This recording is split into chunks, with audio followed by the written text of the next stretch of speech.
हाणे असां साइंस जो कोर्स स्टार्ट कयो आहे जंहिंमें 500 सुवाल इम्पॉर्टेंट पढ़ंदासीं साइंस में। सवाल नंबर पहिरियों आहे व्हाट इज़ साइंस। शुरूआत कयूं था साइंस लफ़्ज़ खां। साइंस लफ़्ज़ जी माना छा आहे? जेकॾहिं तव्हांखे अचे थो त ज़रूरु कमेंट में ॿुधायो। Study of nature and the world is called science. Video start करण खां अॻु में ज़रूरु वीडियो खे लाइक करे छॾिजो।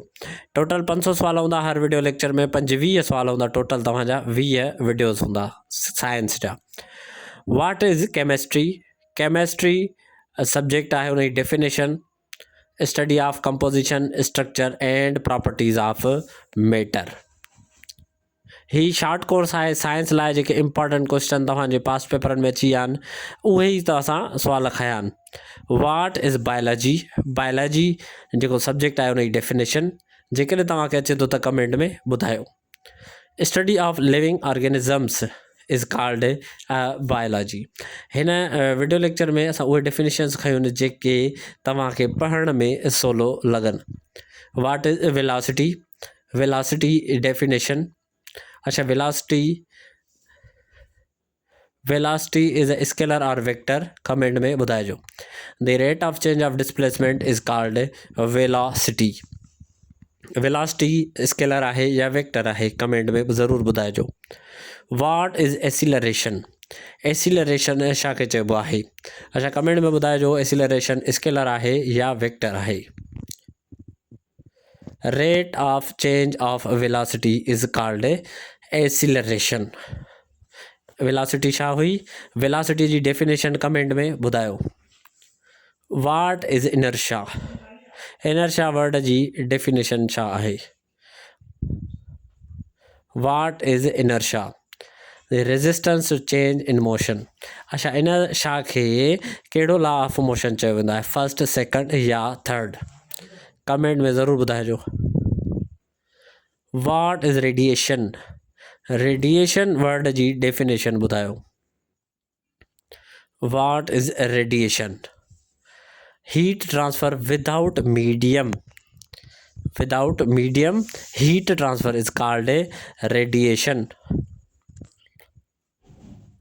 सवाल number 8, what is Ohm's law. Ohm's law खे छा जो लॉ चयो वेंदो आहे? ओम्स लॉ खे रेजिस्टेंस, लॉ ऑफ रेजिस्टेंस चयो वेंदो आहे, जंहिंजी डेफिनेशन आहे या फार्मूलो आहे V is equal to IR। Ohm's law जी डेफिनेशन। सवाल number 9, what is enzyme. Enzyme word जी definition. Biological catalyst is called enzyme. हिकु हिकु सुवाल तव्हां फेयर कॉपी ते ज़रूरु लिखंदा हलिजो। 500 सुवाल हिकु वॾी माइल स्टोन आहिनि। What is molecule. मॉलिक्यूल जी डेफिनेशन। ही उहे डेफिनेशनूं जेके तव्हांखे ईज़ी सम्झ में अचनि। 2 or more atoms bonded together is called molecule. 2 or more atoms bonded together. हिकु हिकु सुवाल ज़रूरु फेयर कॉपी में लिखंदो वञिजो। What is element.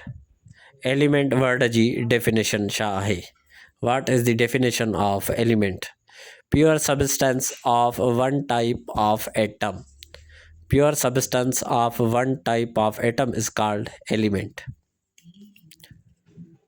What is mixture. Mixture word जी definition. What is the meaning of mixture? combination of substances not chemically combined। combination of substances पर जेके केमिकली न हुजनि कंबाइंड, उहे छाजे हुजनि? फिज़िकली कंबाइंड हुजनि। What is a solution. The definition of solution. Homogeneous mixture is called solution. तव्हांखे सिर्फ़ु इहो यादि रखिणो आहे त homogeneous mixture is a solution. What is a solution? A solution is a सवाल number 14, homogeneous mixture is called to the solution।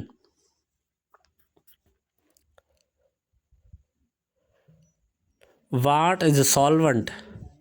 Solvent जी definition, what is the definition of solvent? Dissolving medium हिकिड़ो हूंदो आहे solvent, ॿियो हूंदो आहे solute. Dissolving solvent, what is solute? Solute जी definition,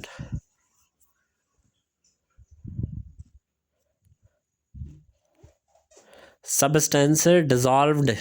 suppose कयो पाणीअ में असां रंग मिलायूं था या लूणु मिलायूं था त पाणी छा थींदो, असांजो सॉल्यूशन सॉल्वेंट थींदो ऐं जेको रंग आहे उहो सॉल्यूट थींदो। What is pH? पीएच छा खे चइबो आहे? पीएच हूंदो आहे mixture of acidity, mayor of acidity और एल्केनिटी। जीअं चवंदा आहिनि त पाणीअ जी पीएच लेवल चेक करायो। अच्छा, नॉर्मल पाणीअ जी पीएच लेवल केतिरी हूंदी आहे कमेंट में ज़रूरु ॿुधायो। What is acid? एसिड छा खे चइबो? हाणे एसिड जो तालुक़ु पीएच लेवल सां आहे। पीएच लेवल जे आहे वधियल हूंदा या खुटल हूंदा त इन्हनि जो रिलेशन इन सां आहे। Substance that releases hydrogen plus ions. What is base? Base छा खे चइबो आहे? हाणे इन जो तालुक़ु बि पीएच लेवल सां आहे। Substance that release OH negative ions.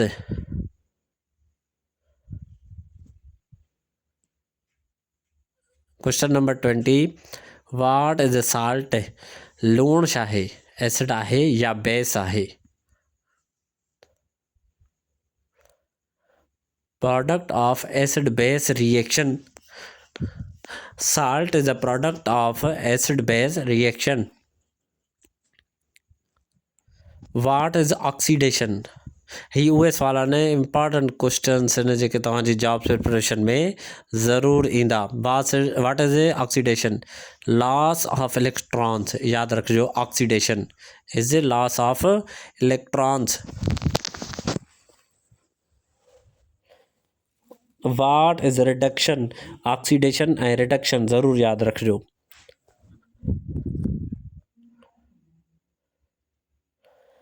Gain of electrons is called reduction ऐं loss of electrons is called, comment में ज़रूरु ॿुधायो।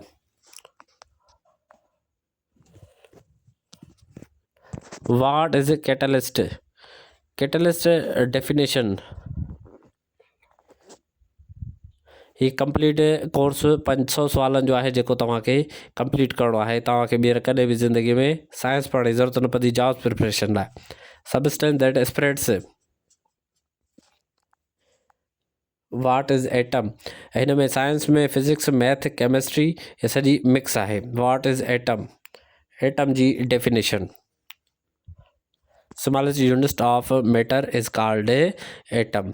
नंढे में नंढो यूनिट मैटर जो, इनखे असां एटम चवंदा आहियूं। Last question of this lecture, total 20 lecture हूंदा। What is cell? सेल जी डेफिनेशन छा आहे? कहिड़ो बि तव्हांजो कोर्स हुजे, हिन ई साइंस, अगरि जेकॾहिं साइंस सब्जेक्ट आहे त हितां ई सुवाल ईंदा। Basic unit of like.